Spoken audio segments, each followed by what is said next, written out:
जब अमन साहब साथ वो पार्ट ने तो किया ही है, जब अमन साहब साथ और जब वो मोमेंट्स आपने जो स्क्रीन पे क्रिएट किए हैं वो लाजवाबी ऑडियंस को स्क्रिप्ट से ज्यादा ऑडियंस को जोड़ते हैं। देखिए, स्क्रिप्ट के बिना कुछ होता नहीं।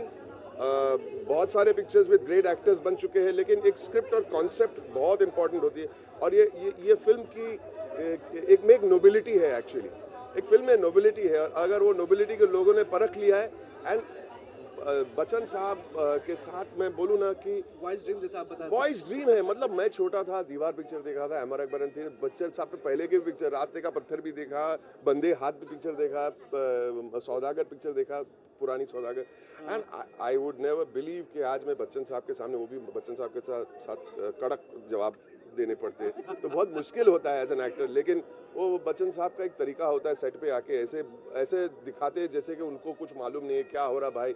20-30 रिहर्सल करेंगे हमेशा। बच्चन साहब सेट पे आते तो एक ही चीज़ बोलते, वमन 30 रिहर्सल।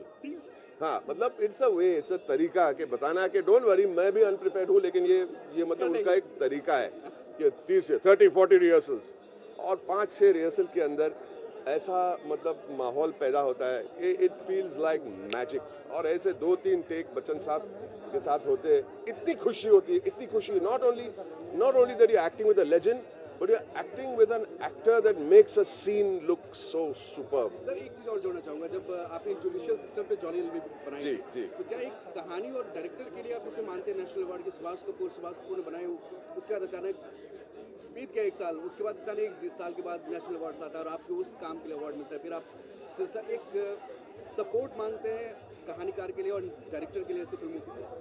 आई थिंक इस देश में there is hope in this country and for the cinema of this country कि अगर आप वेल इंटेंशन सिनेमा बनाएंगे जो लोगों की दिल की बात करे, well intention cinema, not fantastic cinema, तो उसके लिए बहुत बड़ी जगह है और उसकी इज्जत है। And Jolly LLB and the respect it has got, it is only because of its intention. जैसे आज भूतनाथ पिक्चर क्यों आज कामयाब है? Because of its noble intention.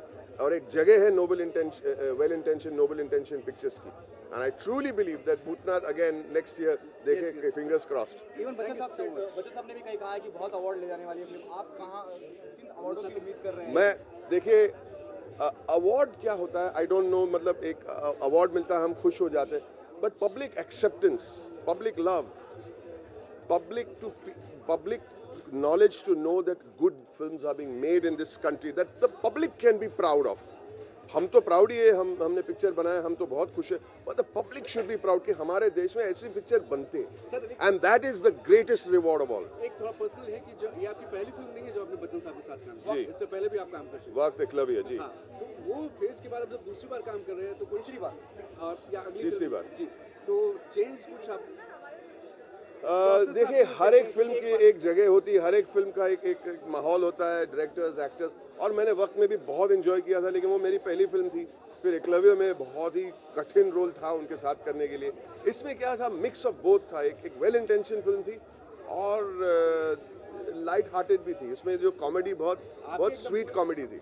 आप पूरी तरह छा गए। I hope I have done a decent job. I hope. Yes. क्या बोलो? अब इनके हाथ दर्द कर रहे हैं। हाथ दर्द में खड़े हो जाओ, खड़े हो। Thank you so much. Okay done. चलो अभी thank you. Thank you very much. And जो बच्चन साहब ने कहा, ये मैं कहना चाहूँगा कि thank you very much for supporting this film. These are important film.